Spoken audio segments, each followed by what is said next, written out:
menentukan stres yang membentuk sesar tersebut, yaitu yang disebut sebagai inversi. Jadi kita kembali gitu ya, kembali ke awal inversi gitu ya, atau membalik ya, inversi itu membalik. Jadi dari data yang saat ini kita ukur, kita membalik untuk memperoleh stres atau gaya tektonik penyebab pergeseran sesar tersebut. Nah, ini di cover ini adalah contoh bukti pergeseran bidang sesar ya, yang kita kenal sebagai silicon site atau nanti ada silicon fibers ya di sini. Nah, sehingga salah satu kunci utama di dalam inversi paleostress ini adalah adanya bukti pergeseran sesar atau kinematika, indikator kinematika sesar. Nah, untuk itu kita harus memperoleh bidang cermin sesar atau bidang sesar. Tidak semua bidang sesar itu menjadi cermin sesar atau silicon site. Syaratnya apa? Syaratnya bidang sesar tersebut permukaannya halus, ya, polis gitu ya, semacam terpoles oleh pergeseran sesar. Nah, kemudian apa namanya di atasnya itu terdapat pada permukaan bidang tersebut ya terdapat apa namanya indikator kinematikanya ya di sini. Jadi bukti pergeseran dari sesar tersebut ya di situ. Nah, ada beberapa contoh indikator geraknya seperti silicon lines atau garis-garis atau kadang disebut striasi. Ada juga silicon fibers kalau kristal urat tumbuh di situ. Ada mineralisasi ya, kemudian atau grooves. Grooves ini silicon line tapi dia lebih besar ya. Jadi dia menimbulkan kesan seperti parit atau palung ya, alur. Nah, silicon lines mungkin seperti di sini ya, kanan ini. Silicon side-nya seperti yang di kiri, kalian perhatikan. Ini saya ambil di bayat ya fotonya. Jadi ini bidang sesarnya jelas ya, tegas, dia rata. Kemudian di permukaan bidang yang rata itu ada yang halus ya, dan memiliki kesan garis. Nah, kalau kita dekati dia seperti ini. Jadi ada kesan garis ya, ini silicon lines, dan ada kayak parit yang lebih dalam. Bisa melihat ya, yang parit ini. Pointer saya kelihatan kan ya? Nggak kelihatan Pak, masih halaman pertama Pak. Oh lah, oke. Masih halaman pertama. Kalau gitu saya stop sharing dulu. Oke, stop sharing. Kenapa ya? Oke, saya ulangi ya. Saya ulangi presentasi. Oke, kalau ini pointernya kelihatan. Kelihatan pointer saya bergerak? Ini kelihatan Pak. Oke, ternyata nggak boleh pakai mode presentasi ya. Nah, saya tadi sudah sampai sini. Oke, ini apa namanya cermin sesar ya, silicon site. Jadi ini bidang sesar rata gitu ya, rata. Kemudian di balik sini saya nggak pasang close up-nya. Ini ada adalah breksiasinya. Nah, jadi salah satu indikator sesar itu memang batuannya hancur ya, tapi tidak semua memang. Jadi ada breksiasi. Nah, kemudian di bidang breksiasi itu dia terpotong lagi oleh permukaan yang halus. Nah, permukaan yang halus inilah yang kita sebut sebagai silicon site, cermin sesar. Nah, kalau kita zoom in ya pada cermin sesar ini, kita akan melihat silicon lines, striasi, garis-garis. Nah, seperti ini ya. Dan di antara garis-garis ini kadang ada parit ya, seperti ini. Kelihatan pointer saya? Nah, ini groove ya.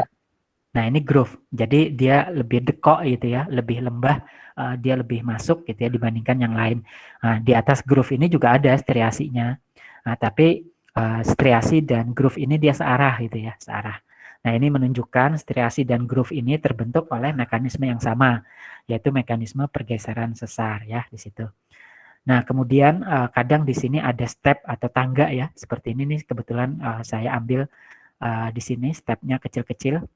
Nah, step itu akibat begini ya, karena bidang sesar itu dia tidak rata, tetapi terbagi menjadi beberapa fracture atau segmen, dan masing-masing ketika bidang sesar bergerak, maka antar segmen itu akan meninggalkan tangga, ya seperti ini. Nah, kalau di permukaan ini pada yang kita sebut step ya, step atau tangga-tangga kecil ini akibat adanya segmen-segmen bidang sesar itu tumbuh mineral atau urat ya, maka dia akan terbentuk seperti ini. Ini silicon fibers ya. Silicon fibers. Jadi ini bisa kalsit, bisa silika ya, tapi dia menunjukkan ada striasinya, kemudian dia bikin step-step ya.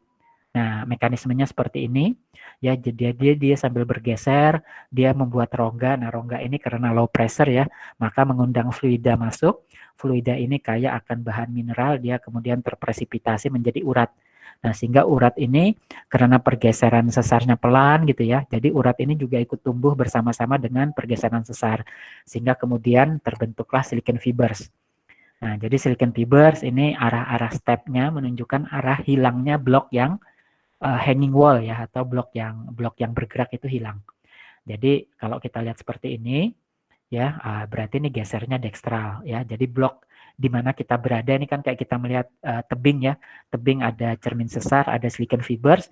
Nah, tebing di mana kita berada ini dia hilang ya. Nah, hilangnya itu dia bergerak ke arah kiri ya. Jadi kiri atau karena kita berada di blok yang hilang, sebetulnya blok kita ini bergeser ke arah kiri.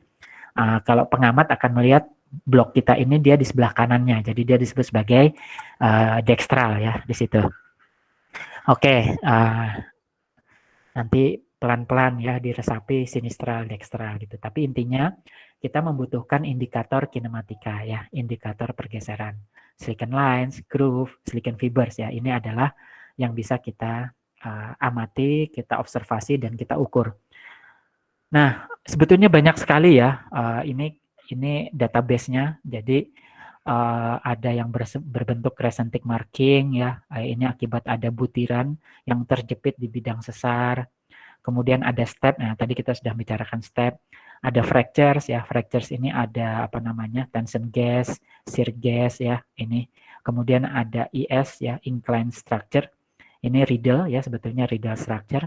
Kemudian TM, trial material, ini seperti crescentic marking, tapi dia dibentuk oleh butiran yang pecahnya, dan lain sebagainya. Ya, jadi sebetulnya indikatornya banyak banget.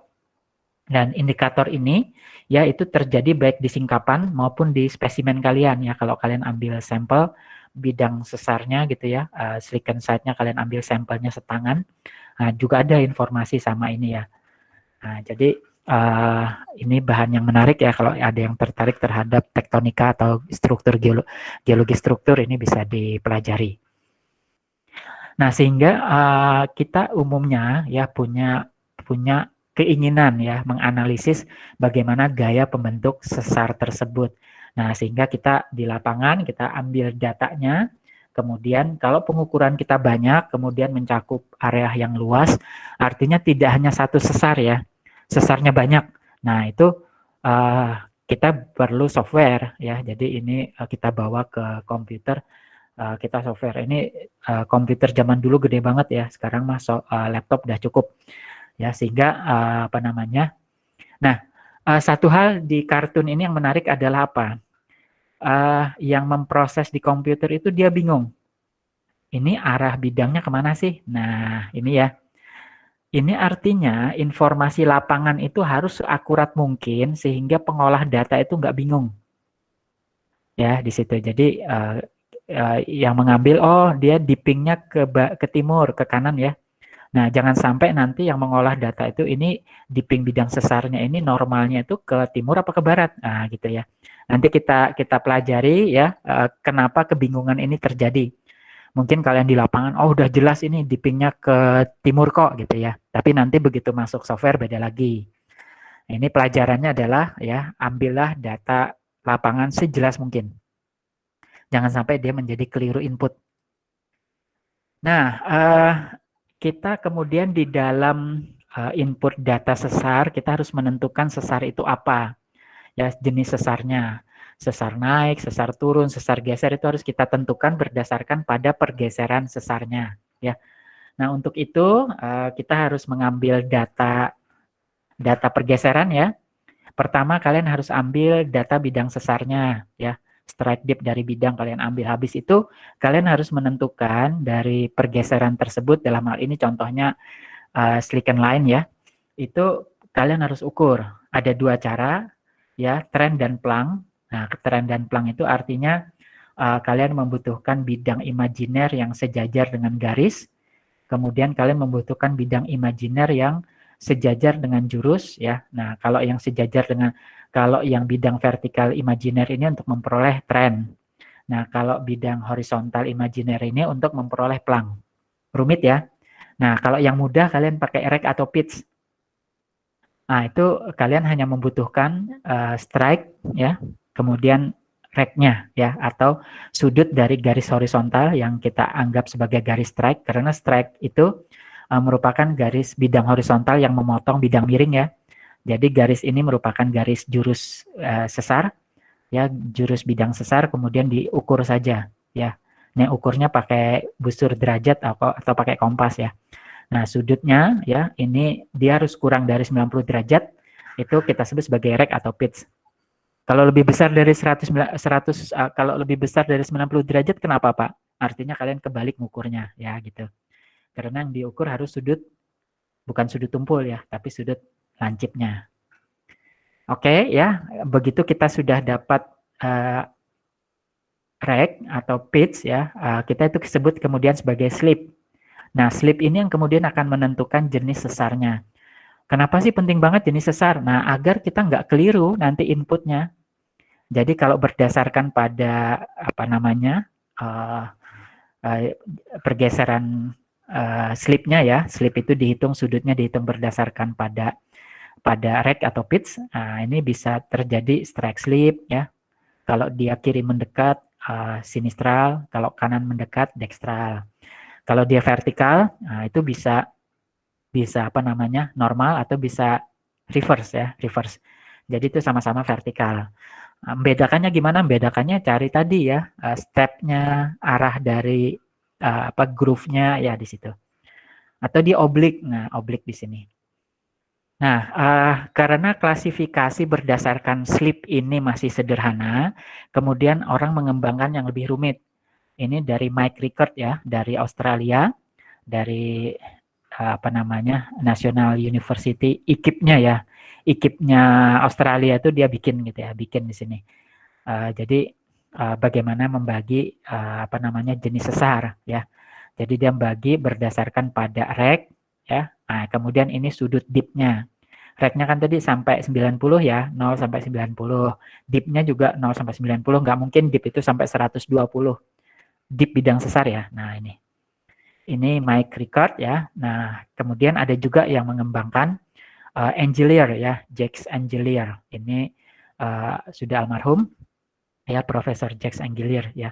Jadi dia mirip, ya, tapi dia ngembangkannya agak beda di sini. Tapi prinsipnya sama. Kita pakai dip bidang sesar dan kita pakai rek atau pitch, ya, dari pergeseran tadi, ya, strike slip-nya. Nah, dia kemudian bagi.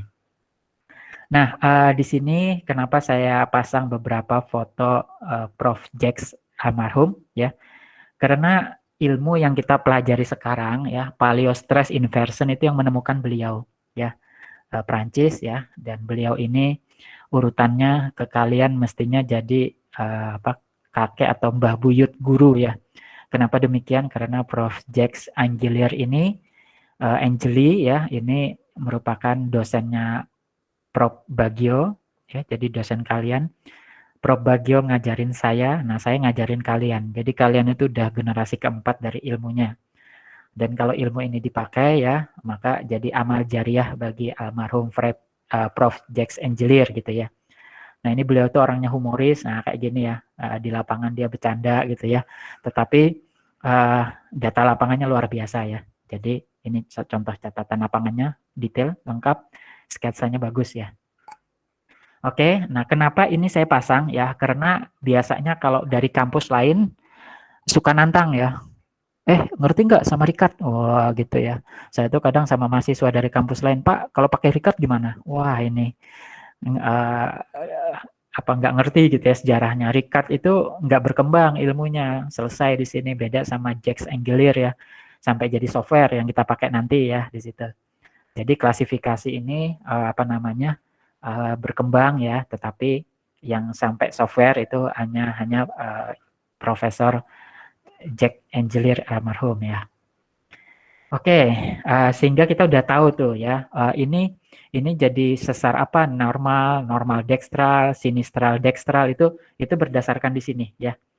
Jadi nggak cukup lagi nanti sinistral dekstral, nanti ada sinistral normal gitu atau normal sinistral, itu jelas ya di sini.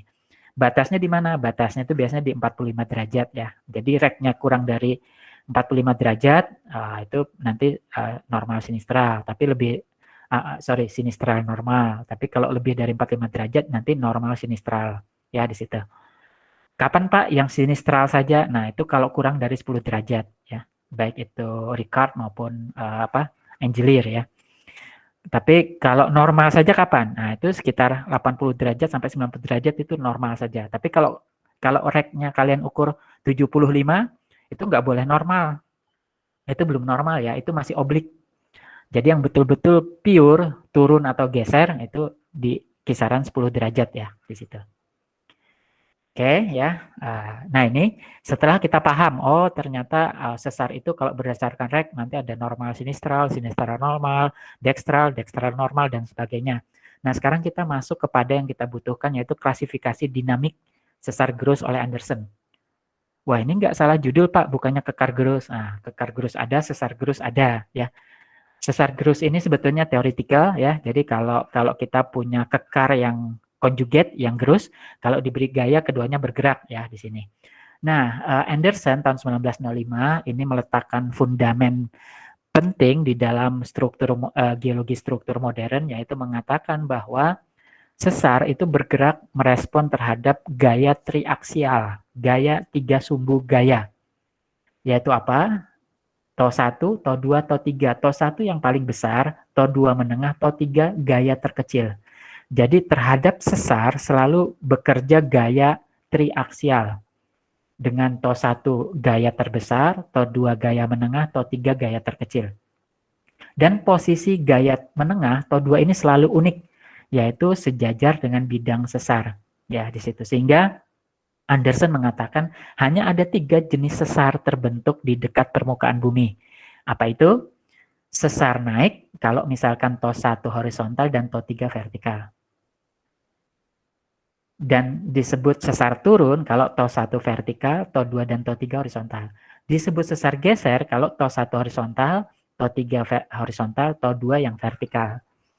Jadi antara sesar naik dengan sesar geser, ini TO1-nya sama-sama horizontal ya. Yang berbeda posisi hanya TO2. Kalau di sesar sesar naik, TO2-nya horizontal. Kalau sesar geser, TO2-nya malah vertikal. Ya, di situ. Oke, jadi ada 3 ya. Dan di sini menurut beberapa penelitian selanjutnya, posisi gaya TO ini ya, sigma ding ya, TO sigma 1, sigma 2, sigma 3, ini terhadap arah datangnya gaya itu selisih 30 derajat. Ya, TO1. TO1 itu selisihnya 30 derajat. Ya, ini mengikuti kriteria kolom Moore kolom ya, Moore kolom. Jadi peneliti dari Moore dan kolom digabungkan kriteria Moore kolom. Itu mengatakan selisih sudut antara gaya terbesar sigma 1 dengan bidang sesar itu adalah 30 derajat. Nah, di sini. Wah, itu sama Pak dengan pembikinan kekar Gross. Nah, kalau kalian ingat kekar Gross itu juga dia menyudut lancip ya terhadap datangnya gaya. Nah, gimana kalau kita pakai data banyak? Nah, kalau data banyak nanti kayak gini gitu ya, diagram Smith-nya, diagram Rosetnya kan seperti ini, stereonetnya ya. Jadi TO1-nya vertikal, dia dorong ke samping ya, ke samping. Ke arah mana dia bergerak? Ke arah TO3. Jadi kalau di dalam stereonet ya, simpel saja, gaya itu bergerak dari TO1 menuju TO3. Ini contohnya sesar naik. Sesar naik TO1 horizontal, TO3 vertikal. Jadi dia didorong menuju TO3. Strike slip, nah TO3 di sini, TO1 sini. Jadi dia didorong ke arah sana gitu ya. Di situ. Nah, jadi ini prinsip dasar kita. Nah, kemudian ada rejim tektonik. Rejim tektonik ini maksudnya karena pada saat pembentukan sesar kita tersebut, ya sebetulnya triaksial ini ya, dia bekerja dalam kondisi tertentu sehingga kita harus tahu dia dominan ekstensi, ya, tektonik regangan atau tektonik kompresi. Nah, untuk itu para ahli kemudian mengembangkan rasio stres. Rasio stres itu perbandingan antara sigma 2 dikurang sigma 3 dibagi sigma 1 kurang sigma 3. Oke, fungsinya apa? Nah, fungsinya ya, kalau R-nya mendekati 0, ya R mendekati 0 itu artinya sigma 2 mendekati sigma 3. Misalkan gini, kita kasih nilai deh, sigma 3 itu 1, sigma 2 itu 2, sigma 1 itu nilainya 3. Kok kebalik? Iya, karena sigma 1 kan harus paling besar ya, 3 gitu ya nilainya. Kayak gitu. Nah, sekarang bayangkan kalau misalkan sigma 2 yang 2 mendekati sigma 3 yang 1, berarti nilai sigma 2 itu misalkan 1,2 dikurang 1. Berarti sudah mendekati 0 kan atasnya. Nah, karena sudah mendekati 0, otomatis R-nya kalau di sini tau ya, itu 0. Nah, itu artinya ya sigma 2 dengan sigma 3 ini saling mendekati, jadi dia cenderung ke arah ekstensional. Jadi stres yang bekerja kita itu pada tektonik yang ekstensional, tektonik regangan. Artinya apa Pak? Rift basin. Nah, kalau yang pernah belajar studi cekungan itulah rift basin. Ya, artinya R mendekati 0 itu kondisi rift basin. Ya, cekungan regangan. Nah, sebaliknya kalau R-nya mendekati 1, itu artinya ya tos 1 apa namanya? Tos 1 itu tos 2 mendekati nilai tos 1. Tadi nilainya tos 1 3 ya. Nah, tos 2 ini harusnya 2 tapi nilainya jadi 2,9. Sudah dekat dengan tos 1. Bayangkan ini 2,9 dikurang 1. Yang ini 3 dikurang 1.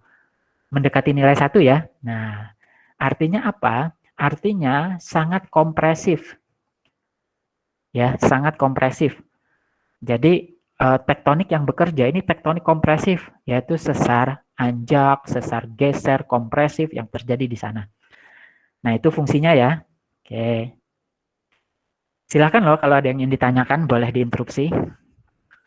Nah, kemudian mari kita masuk apa yang akan kita lakukan. Prinsip dasar inversi paleostres. Kita punya gores garis nih ya. Kita punya gores garis, kita punya bidang sesar. Nah, mestinya ya garis ini dibentuk oleh gaya sigma 1 ya yang sejajar dengan garis ini dong. Pasti kalau gayanya nggak sejajar garis, garisnya melencong ya gitu ya. Melenceng dia nggak akan sejajar. Sama kayak kalian itu loh ya, kalau pas anak-anak itu kan ambil tongkat gores di pasir. Nah, pasti kan arah tongkat kalian menggores pasir itu searah dengan gaya dorong kalian kan. Nah, tentunya ya gaya sigma 1, gaya yang mendorong ini 30 derajat ya. Terhadap apa? Terhadap bidang sesar. Terhadap gores garisnya 30 derajat. Nah, nanti ya apa namanya? Sigma 3 itu jaraknya 90 derajat. Ya, 90 derajat terhadap sigma 1. Ya, maka ini ada bidang ya. Ini kita sebut sebagai bidang sigma 1, sigma 3. Nah, tetapi kita masih perlu satu bidang lagi, yaitu bidang yang tegak lurus dengan bidang sesar. Ini di sini garis titik-titik ya. Nah, garis titik-titik ini kita kemudian bikin dan dia harus tegak lurus dengan striasi. Ya. Nah, ini kita bikin bidang gitu ya, bidang imajiner. Kalau ini kan juga bidang imajiner kan, bidang sigma 1, sigma 3. Kita bikin bidang sigma 2, yaitu bidang yang tegak lurus dengan striasi dan ya dan apa namanya? Memotong striasi gitu ya di sini. Nah, inilah bidang ya di sini. Kita pindah ya, pindah gambar. Nah, di sini. Ini striasi gitu ya, ini striasi. Nah, ini yang bidang tegak lurusnya, tegak lurus bidang sesar dan tegak lurus striasi ya. Ini bidang sigma 2. Nah, gitu ya. Nah, jadi kita punya bidang sigma 2, kita punya bidang sigma 1 dan sigma 3. Nah, kalau kita stereonetkan ya, ini striasi itu ada pada bidang sigma 1 dan sigma 3 ya. Nah, jadi ini striasi ya, ini bidang sesar, striasinya di sini. Nah, sehingga kemudian apa namanya? Ini bidang normalnya. Bidang normalnya dihitung tegak lurus ya, tegak lurus dari bidang sesar di sini, tegak lurus terhadap striasi di sini. Jadi perpotongan antara tegak lurus striasi ya dan berada pada bidang normal itu adalah sigma 2. Jadi titik B ini adalah sigma 2. Ya. Oke. Terus di mana dong sigma 1, sigma 3? Nah, sigma 1, sigma 3 kita tampilkan di dalam area ya, area. Nah, area yang mendorong ke sana itu adalah area tau 1, sigma 1. Area yang menerima geseran ini, yaitu di sini, itu adalah area sigma 3. Oke, sampai sini ya. Nah, karena bola kita ini, ya, stereonet kita ini dibagi 4, maka dia disebut juga sebagai right dihedron, ya. Jadi dihedra 4 ya di situ. 1, 2, 3, 4 gitu ya. Nah, dia saling saling berlawanan. Kalau di sini kompresi, seberangnya juga kompresi. Kalau sini ekstensi sigma 3, sini juga seberangnya juga sigma 3 gitu ya. Oke, nah ini kadangkala secara grafis ini dia disebut sebagai right dihedra ya di sini. Oke, sampai sini silakan kalau ada pertanyaan. Sudah cukup jelas?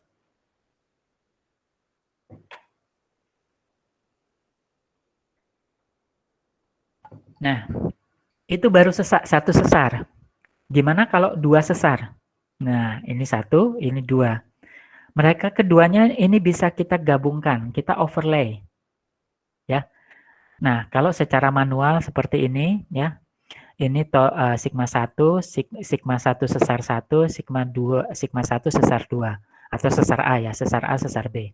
Digabungkan sesar A sesar B, kemudian sigma 1-nya menjadi terkonsentrasi di sini. Sigma 3-nya itu terkonsentrasi di sini. Nah, ini sehingga kita area kalau seperti ini sigma 1-nya terpecah, nggak dominan, sementara sigma 3-nya dominan jadi 1 kan. Nah, kita udah tahu nih ya, ini berarti dia cenderung kuat di ekstensi, sigma 3-nya kuat dia.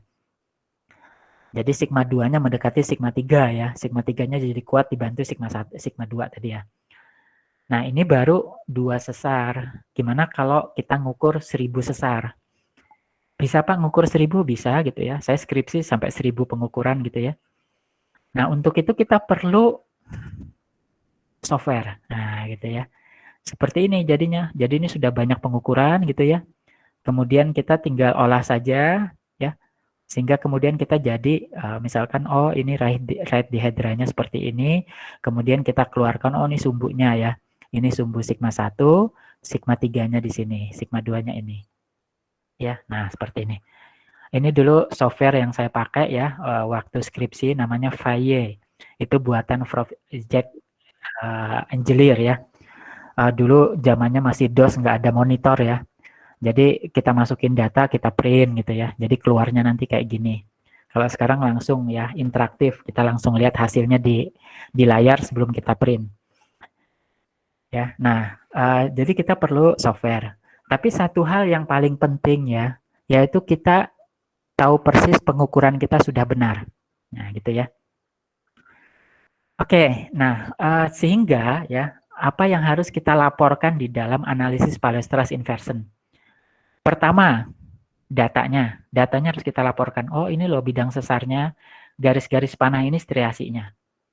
Dan ini loh hasil analisisnya ya. Jadi yang segitiga ini lingkaran ini sigma 1 ya.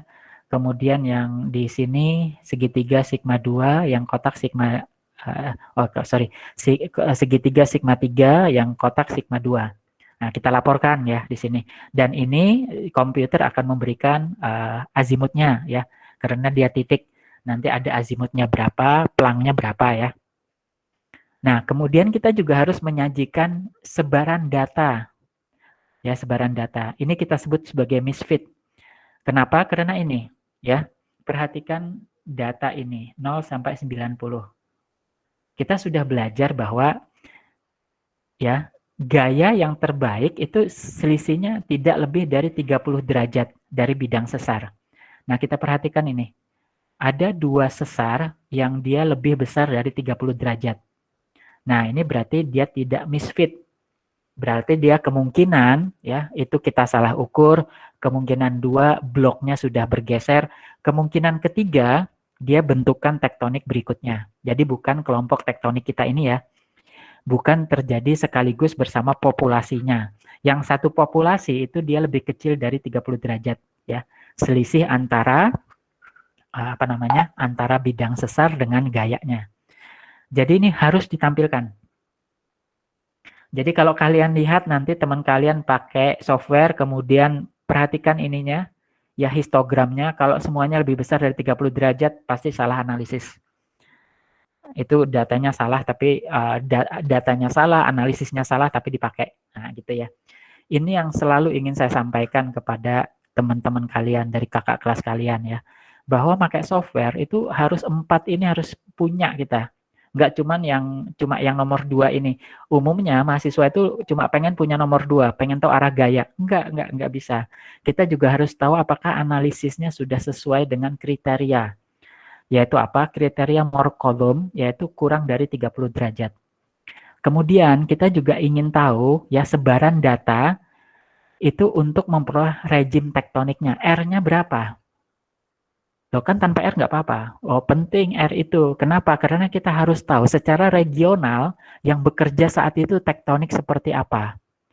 Ya, kalau dia tektoniknya kolisi, R-nya harusnya gede banget ya, 0,8, 0,9. Itu artinya sesar kita itu sesar terbentuk ketika kolisi. Tapi kalau R kita kecil 0,2, 0,3, berarti ini kita dekat-dekat dengan rifting gitu ya, backup basin gitu ya. Nah, itu ya fungsinya. Jadi 4 data ini harus muncul. Oke. Software ya, ada 3 software yang saya rekomendasikan, Tectonix FP. Semuanya ini dikembangkan oleh kampus ya. Ini kampus di Jerman, Wintensor kampus di Afrika Selatan, Voltkin kampus di Amerika. Semuanya free ya, kalian bisa pilih. Masing-masing punya kelebihan kekurangan ya di sini. Khusus yang di tengah karena saya lebih suka yang di tengah ini. Dia lebih tampilannya lebih enak ya. Kemudian makainya juga lebih enak. Hati-hati downloadnya dengan nama software yang sama, Wintensor. Bedanya apa? Wintensor TM ya. Ini bikinan kampus Amerika. Kalau yang Wintensornya struktur itu bikinan Afrika Selatan ya, kampus Afrika Selatan. Bedanya apa? Wintensor yang buatan kampus Amerika ini untuk kristalografi. Jadi kalau kalian praktikum kristalografi mestinya pernah dikenalkan software ini, mudah-mudahan gitu ya. Oke, jadi kita fokus di tengah ya. Nanti kalau kalian tertarik, kalian belajar juga yang lain gitu ya. Free kok download ya. Coba-coba. Nah, kita akan masuk Wintensor. Apa sih yang kita lakukan dengan Wintensor? Nah, Wintensor itu punya 2 Windows ya, 2 Windows penting. Pertama Windows Data. Di sini kita bisa input data manual. Nah, di sini ya. Datanya ada datanya di sini proyeknya apa? Oh, pemetaan KL gitu ya. Nama areanya area Jiwo Barat gitu. Geologisnya si Paijo gitu ya. Kemudian dan lain-lainnya, stratigrafinya, formasi bungkal gitu dan lain sebagainya ya. Nah, kemudian di sini datanya dimasukin, nanti saya jelaskan ya bagaimana data ini kita input ya. Nah, kemudian ada window proses ya. Proses ini ada beberapa macam yang nanti kita lihat ya. Di sini ini stereonetnya ya. Jadi visualisasi stereonetnya muncul. Jadi bidang sesarnya ada, kemudian striasinya juga ada ya. Nah, setelah kita masukkan, kita masuk visualisasi data ya. Visualisasi data bisa stereonet, bisa diagram Ross. Nah, ini diagram Ross ya. Ini stereonetnya, ini diagram Ross. Mau yang 1/4, mau yang 1 utuh gitu ya, ada di sini. Ataupun dalam bentuk titik ya, titik di sini. Nah, atau di sini pakai statistik. Nah, statistik itu kita bikin mana populasi yang terbanyak gitu ya. Nanti ini kita bikin mata garengnya bisa. Ya di situ. Nah, ini visualisasi data. Kemudian kita masuk ke analisis awal. Analisis awal itu ada 2, PBT. PBT itu P-nya untuk pressure, B-nya intermediate, T-nya tension ya. Jadi untuk memperoleh kira-kira gayanya dari mana sih? Nah, jadi yang merah ini kompresi, P pressure, yang putih ini tension T, ya B-nya di tengah, intermediate. Nah, kayak gitu. Atau kalian pakai right dihedra.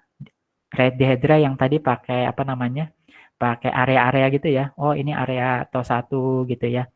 Oh, ini yang tidak diwarnain ini sorry.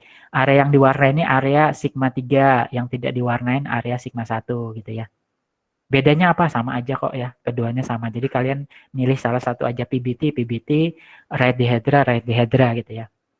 Nah, kemudian perhatikan, ini sudah bisa kita terima belum analisis ini? Perhatikan histogramnya. Ya, histogramnya terlalu besar ke 30. Ya, sekitar 20 ya gedenya ya. Nah, ini nggak bagus. Yang bagus dia besar ke 0 derajat. Artinya apa? Betul-betul fit. Nah, kita sebutnya best fit atau optimasi. Nah, sehingga kita masuk langkah keempat. Optimisasi, ya, dioptimalkan. Jadi di sini kita klik di sini optimasi ya. Jadi gitu klik, nah nanti akan ada optimize. Optimize ini fungsinya apa? Membuang yang lebih besar dari 30. Ya, agar secara histogram dia bagus. Nah, di sini. Ini histogramnya bagus loh ini. Udah nempel ke 0 kan? Nah, itulah mengapa WinTensor itu untuk statistik. Bayangkan data kalian cuma 4. 4 tidak optimal, dibuang sama software, hilang. Nah, tinggal 1, gitu ya.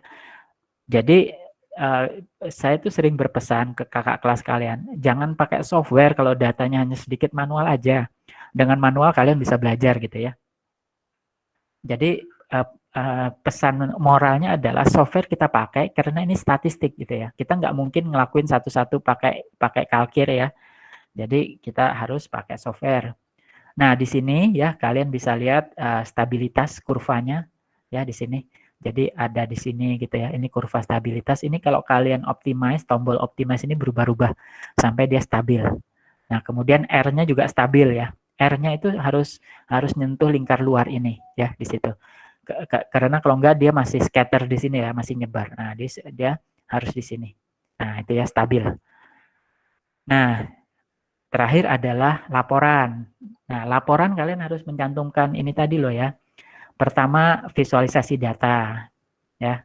Oh, nanti laporannya nanti di lampiran. Lampiran itu harus ada lokasi, koordinat, formasi apa, dan lain sebagainya ya. Nah, kemudian pertama visualisasi data, tampilkan. Kemudian yang kedua, ya, pakai analisis awal. Nah, dia pakai right dihedra ini.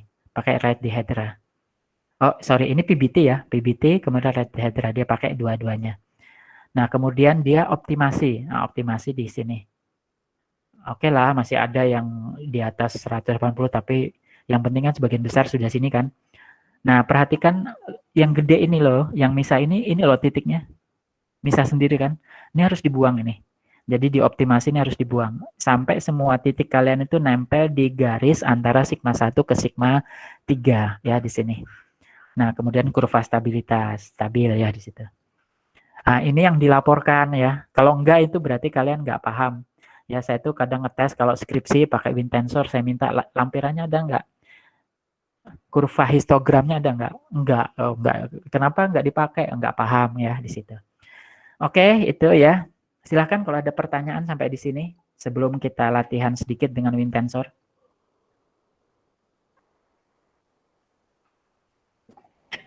Pak, mau nanya, Boleh ya, silahkan. yang untuk yang paling akhir itu Pak, diagram itu yang kalau kita stabil itu gimana ya Pak, ngeliat stabil atau enggaknya? Stabilnya itu nanti dibantu dengan ini, dengan magnitude. Itu. Jadi stabil itu sebetulnya ada 3 yang kita lihat, histogram, kemudian di sini.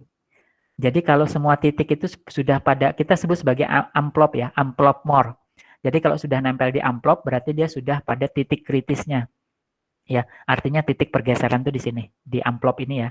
Jadi kalau nggak nempel di amplop, sebetulnya dia nggak geser. Kenapa nggak geser? Karena lebih dari 30 derajat selisih sigma 1 dengan bidang. Nah, itu ya. Jadi harus ditempelkan semua. Ini. Nah, jadi kalau ini sebetulnya kurva stabilitas aja. Artinya kalau kalian optimize ini sudah nggak berubah, berarti dia sudah stabil. Tapi kalau kalian yang di sini, nah ini kan ada tombol optimize ya Mas ya. Kalian pencet, kurvanya masih berubah, kurvanya tuh langsung sebelah kanan ini. Kurvanya masih berubah berarti dia masih belum stabil. Nah, kayak gitu. Jadi ngerti stabil atau tidaknya pencet-pencet aja gitu ya. Ya, biarkan software yang melakukan stabilisasinya. Gimana caranya software melakukan stabilisasi? Yang penting kita kan prinsipnya paham. Dia membuang yang lebih dari 30 derajat. Nah, kayak gitu. Kayak gitu, cukup jelas? Masih Siap. jelas Pak. Yang lain ada pertanyaan?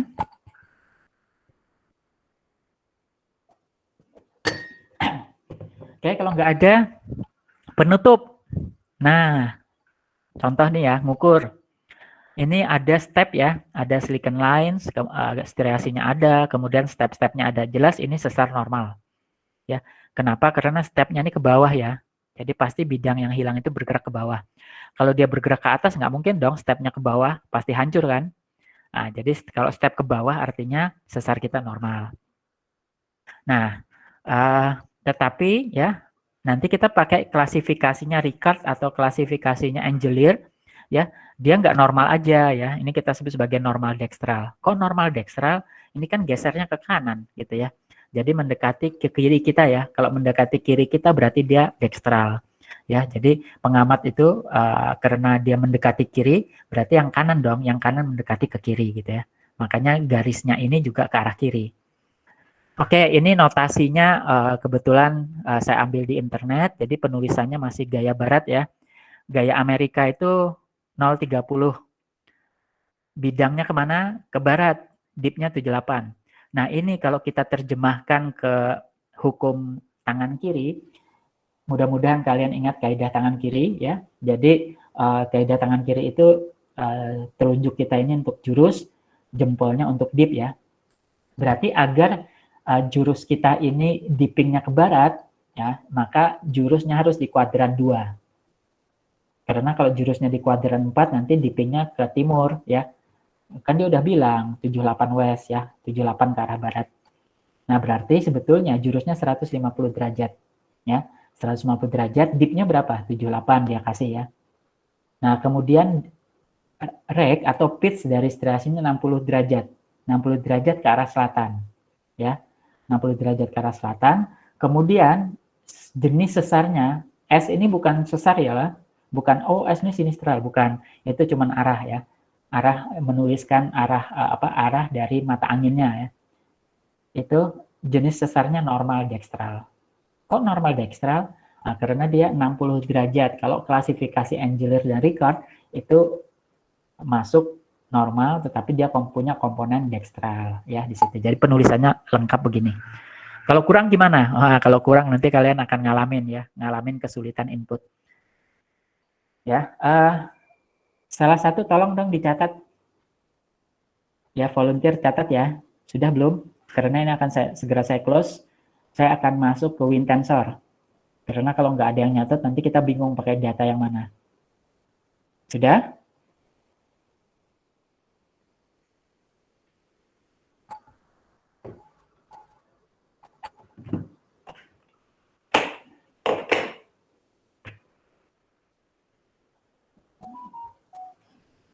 Kok nggak ada yang nyatet ya? Ya udah, saya akhiri ya. Sudah, Sudah, Pak. Pak. Oh sudah ya bilang dong. Kalau nggak ngapain saya nunjukin WinTensor kalau untuk nyatet data aja kalian nggak mau. Ya, kalau ditanya ya jawablah gitulah. Orang tua nanya kok diam gitu ya. Attitude, etika. Oke, ya.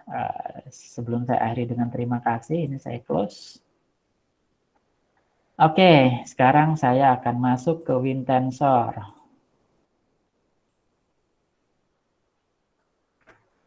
Sudah kelihatan? WinTensor? Belum, Pak. Sudah, Pak. Sudah, Pak. Sudah ya. Oke, gini. Ini WinTensor ya. Ini versi kayaknya belum versi terakhir.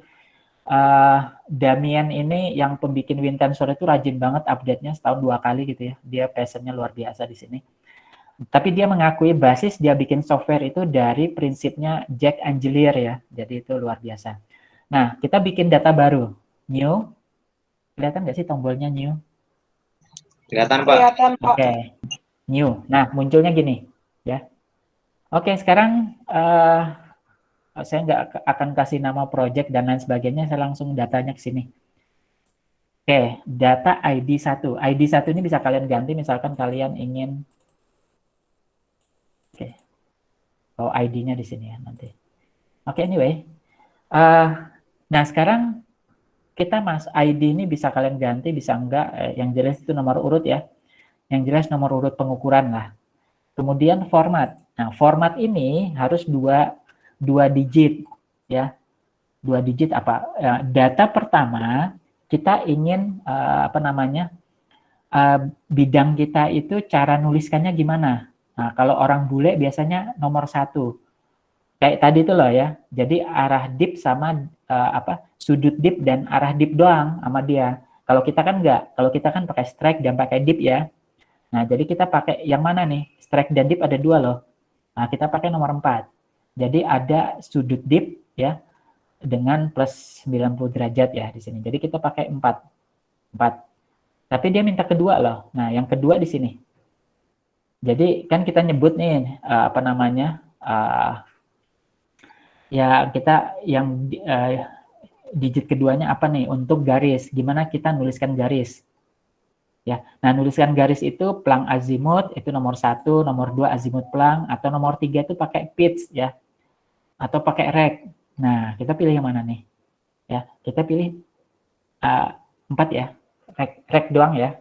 Oke, kita pakai 4. Nah, tipe data kita itu Fortran plane ya dengan striasi. Nah, nanti macam-macam di sini ya. Jadi ada conjugate, nanti ada linea mentok dan lain sebagainya. Ini vokal mekanisme untuk geofisika, bikin analisis gempa. Oke, kita pakai nomor 1. Oke, nomor 1 sudah kita tulis. Sekarang data strike. Tolong dibacakan tadi strike-nya berapa? 150 ya? 150, Pak. Dip berapa, Mas? 150, Pak. 78, Pak. 78. Oke. 60. Rek 60. 60. Nah, perhatikan benar nggak? Ini kan stereotipnya udah kelihatan nih. Ngelihat ya? 60. Nah, benar nggak? Jadi kita harus cek data kita tadi. Kalau di foto tadi dia geser ke kiri kan? Nah, ini benar nih, geser ke kiri. Karena kalau kalian salah tulis, misalkan minus 60, posisinya di sini. Dia geser ke kanan. Ya kan? Jadi, plus dan minus ya. Plus dan minus itu untuk mengubah posisi. Nah, gini. Jadi, pastikan setiap data yang kalian input, kalian cek dulu stereonetnya. Benar nggak tadi? Karena sering sekali, gitu ya, misalkan tadi ya, jadi strike dip-nya sama, tetapi dia normal dextral, tetapi dia bukan dip garisnya, karena kalau kita minus 60, garisnya juga normal dextral ini. Terus kita pakai normal dextral yang mana? 60 atau minus 60? Nah, kita harus cocokkan dengan data lapangan kita. Gambar kita tadi, garisnya ke arah kiri. Berarti yang benar adalah 60. Dilihat dari mana? Ini kan kalau kita lihat dari atas kan, dari atas pusatnya di sini ya. Pusat bidang itu di sini. Jadi dia menjauh dari atas ya ke arah kiri. Nah, gini ya. Itu cara kita membaca. Susah bayangin, Pak. Oke, kalau susah dip-nya kita bikin 28. Nah, ini kan sudah di sini ya. Itu. Jadi dia dari pusat ke sana gitu ya di sini. Oke, tadi kita 78. Enggak valid. Nah, gini. Oke, komen kita apa dong? Komennya normal dextral. Ya. Nah, kemudian pindah data berikutnya. Nah, data berikutnya bikin aja ya, rodok-rodok mirip gitu ya. Tapi ini data fiktif ya. Kalian nanti pakai data lapangan misalkan. Nanti kalian, wah Pak Udin dah nyontohin kok bikin data fiktif gitu ya. Oke, ini kira-kira berapa sih jumlah data yang ideal? Minimal 4 ya, minimal 4.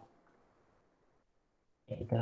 Kemudian ini 155, 82, kemudian dipnya, reknya 40,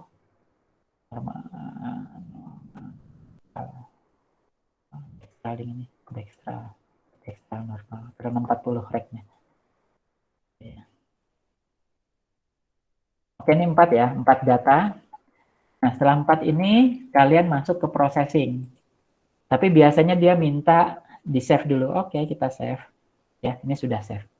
Nah, ini tampilannya. Stereonetnya kayak gini. Ya. Ada 4 data. Ini perhatikan datanya di sini. Nah, sekarang mari kita, ini kalian bisa lihat tampilannya ya di sini. Rows diagramnya. Rows diagram moving average. Oh, kayak gini ya. Pinnya nggak kelihatan. Moving average. Ya. Nah, kemudian statistik. Nah, statistik ngumpul di sini gitu ya. Jadi ini apa namanya? Titik yang tegak lurus bidang dia ngumpul di sini. Nah, sekarang mari kita ke processing ya, PBT. Ini PBT-nya. PBT. Oh, cakep ya. Nah, cakep aja Bang, apa namanya? Bidangnya deket-deket ya. Pasti cakep di sini. Jadi perhatikan ini kedudukan sumbunya ya, sigma 1 ya 25 266, sigma 2 34 157, sigma 3 sekian ya di sini. Kalau right dihedra kayak gini. Masih mirip lah 22 272 gitu ya kan. Mirip masih. Nah, cuman dia ngasih area kan. Nah, kayak gitu. Oke, nah di sini kita tidak perlu optimasi. Kenapa? Karena datanya data homogen. Ya, jadi kita kembali ke data, kita tambah data. Oke, tambah data. Sekarang saya pikir pakai 200, kemudian 45, kemudian 20. Nah, datanya tambah macam-macam ya di sini. Ini sudah dekstral, kemudian turun lagi. Saya pakailah 180, kemudian deepnya 80, kemudian reknya 69. Sorry. Oke, maksud ini define pitch direction-nya ke arah selatan. Oke. Oh, invalid ya. Oke, ini berarti 80 ke north. Dia nggak bisa. Oke. 180, kalau deepnya 80, rate-nya katakanlah kita bikin 45. Oke, dia nggak mengenali. Kita bikin 179, 80, 80 juga. Nah, dia mau. 180 bingung ya. Kayak gitu. Ini terus, kemudian kita bikin 45, kemudian isinya 75, kemudian deepnya 75 juga, normal, nah, kayak gini. Kemudian 47, 77, kemudian 83. Nah, kemudian kita bikin 48, kemudian 79, 82. Ini kemudian 50, kemudian 55, 55 di sini. Oke, sudah 10 data ya. Oke, ini sudah beragam ya. Nah, kita proses. Oke, di-save dulu. Nah, ini menarik ya. Perhatikan apa namanya? PBT-nya, dia langsung PBT ya. Karena pos yang terakhir tadi PBT. Ya. Di atas 30 semua ya. Ini enggak bagus. Nah, enggak bagus ya. Right dihydra-nya gimana? Nah, right dihydra-nya dia sekitar 30 tapi lebih gede ya. Maka saatnya kita optimasi. Nah, ini. Gitu ya, dioptimasi. Kita bisa perhatikan yang merah ini ya, yang merah ini nanti dia sarankan dibuang ya. Oke, jadi kita optimize. Nah, perhatikan ya di sini. Gitu ya. Jadi sudah apa namanya? Berubah ya di sini. Optimize lagi. Nanti kalian bisa perhatikan ini titiknya ya. Titiknya masih di sini. Stabilitasnya dia masih belum stabil, nanti kita bisa rubah. Nah, ya. Di sini gitu. Ya, ini sudah mulai bagus. Optimize lagi. Oke. Nah, sudah mendekati, optimize lagi. Perhatikan ya di sini. Ini.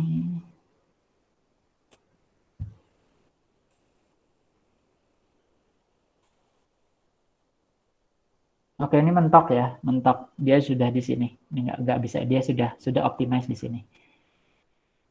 Oke, kira-kira itu apa namanya? Kalian juga bisa pakai reject ya. Reject ini dia akan langsung ngebuang ya, ngebuang kalau dia tidak sesuai. Nah, dia langsung ngebuang ya di sini. Jadi dia ngebuang yang mana yang dibuang nih ini, yang biru ya. Yang biru dibuang, yang nomor 10 dibuang sama dia. Ya. Jadi kalian bisa cek sesar mana aja yang dibuang sama ini. Tapi yang jelas ini udah bagus ya. Nah, di sini. Jadi dia udah stabil. Di optimize yang mentoknya segini. Oke, jadi apa namanya? Seperti itu ya, ini stabilitasnya, more circle-nya ya. Oke, dia mendekati ke sini.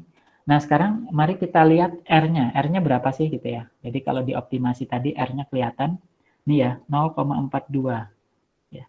R-nya 0,42. Jadi R 0,42 itu dia cenderung ke arah regangan ya di situ. Jadi dia lebih dominan regangan ya. Apa namanya? Didominasi oleh regangan ya. Jadi yang menghasilkan semua sesar ini domain regangan kita. Oke, nah terus gimana dong yang sudah dibuang? Yang sudah dibuang ini nanti bisa kalian ketik ulang ya, dan coba dianalisis ya. Yang semua yang dibuang ini dikumpulin lagi, analisis apakah mereka langsung koheren. Koheren itu artinya langsung stabil di bawah 30. Kalau langsung stabil di bawah 30, maka yang tadi dibuang itu produk satu fase yang sama. Ya, fase apa namanya pembentukan tektonik yang sama. Oke, kayak gitu untuk ininya laporan bisa kalian copy kok ya. Ini bisa di copy semuanya. Ya, semua kurvanya bisa di copy. Ya. Oke, itu kira-kira yang bisa saya sampaikan apa namanya. Jadi pesan moralnya adalah pertama ya software digunakan untuk data yang banyak ya.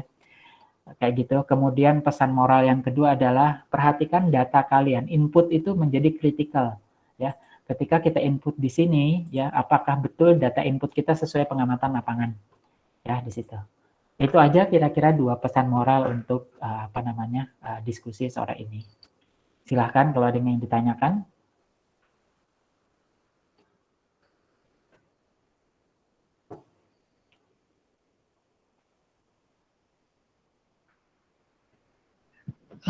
Permisi Pak, mau nanya. Boleh, silahkan. Itu maksudnya di optimize itu datanya diapain ya Pak?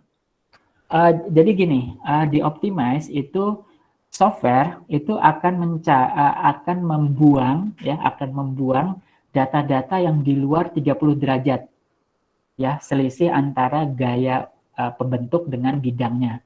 Karena kriteria di dalam apa namanya? Paleostress ini ya, gaya tidak boleh lebih dari 30 derajat terhadap bidang. Jadi kalau lebih besar berarti itu sebetulnya bukan data yang bagus di luar populasi, jadi harus dibuang, gitu ya. Itu yang dimaksud sebagai optimasi. Dia dioptimalkan mendekati nol. Mendekati nol itu artinya apa? Antara striasi dengan gaya sudah berimpit, berarti sudah benar. Semua striasi dibentuk oleh gaya yang kita peroleh sekarang. Gaya yang sigma satunya 18149 ini. Gitu? Berarti dengan berbeda dengan reject itu atau sama Pak? Saya masih datanya. Ya, siap. Nah, kita ulangi ya. Nah, ini data awal ya. Oke, oh sorry, ini anunya, soalnya sudah terbuang ya. Di reject tadi sudah terbuang. Oke, berarti kita awali di sini ya, di sini. Kemudian kita masuk. Oh, processingnya sudah berarti datanya harus kita save dulu. Save as data ya. Jadi kita kasih nomor beda karena tadi udah terlanjur di processing ya. Nah ini data kita ini. Oh iya, ini juga sudah dibuang. Oke. Kita ulangi dulu ya. Kita panggil dulu yang tadi kita simpan, data sheet 3. Oke. Nah, ini ya. PBT-nya. Nah, ini semua data ya. Perhatikan ini, baik PBT maupun rate dihedra yang analisis awal semuanya 30, lebih dari 30 ya, 30 mendekati. Jadi bukan data yang bagus. Artinya apa? Artinya ada data pengganggu. Data pengganggu sehingga data kita ini tidak ideal. Tidak ideal itu dalam arti dia bukan dihasilkan oleh gaya tektonik yang ideal, yang kurang dari 30 derajat. Kenapa 30 derajat? Karena tadi ya sudah ada analisisnya oleh para ahli terdahulu ya, bahwa hubungan sudut ya, angular relationship antara gaya pembentuk dengan sesar itu maksimal 30 derajat.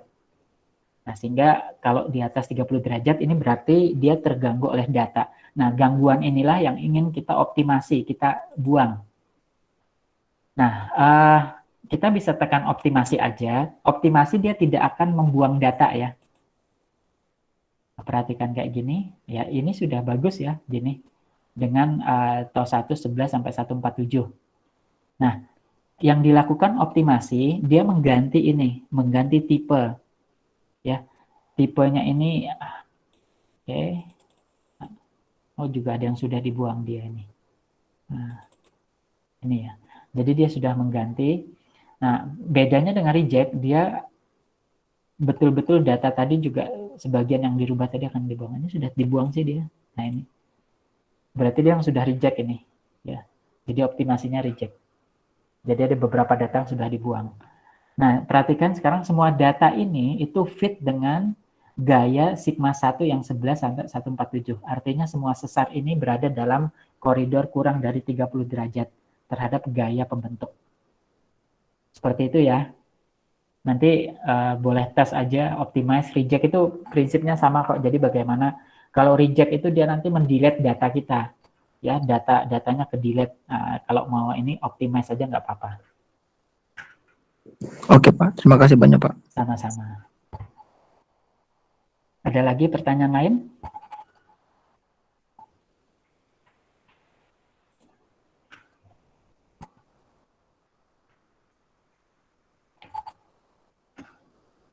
Oke, mungkin karena kalian belum pegang software juga ya, jadi mungkin belum banyak pertanyaan. Intinya adalah ya, kembali ke pesan moral tadi yang pertama, bahwa jumlah data itu penting. Kalau data kalian sedikit, ya kalian tidak perlu pakai sampai optimasi. Kita tadi sudah contohkan kan, kalau cuma 4 data doang, optimasi udah cukup. Tanpa optimasi udah bagus kok ya.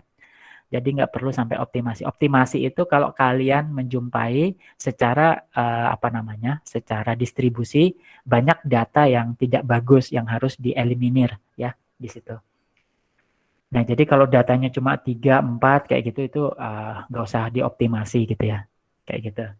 Nah, kekar bisa nggak Pak? Kekar bisa ya di sini. Jadi di sini disebutkan kok ya. Jadi kalau tipenya ini itu ada ini conjugate to conjugate sirplan. Jadi untuk kekar gerus. Nah, di situ ya. Itu. Jadi di sini ada kekar juga tapi untuk kekar gerus ya. Dan nanti bisa kalian otak-atik sendiri ini.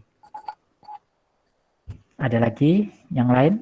Kalau tidak ada, sepertinya pertemuan kita sudah cukup.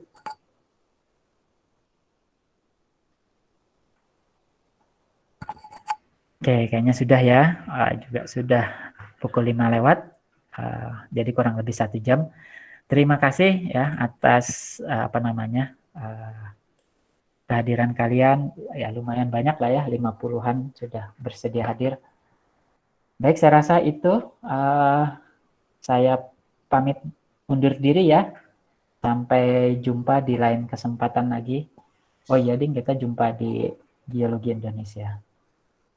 Oke, assalamualaikum warahmatullahi wabarakatuh. Terima kasih Pak. Oke. Terima kasih Pak. Terima kasih Pak. Oke.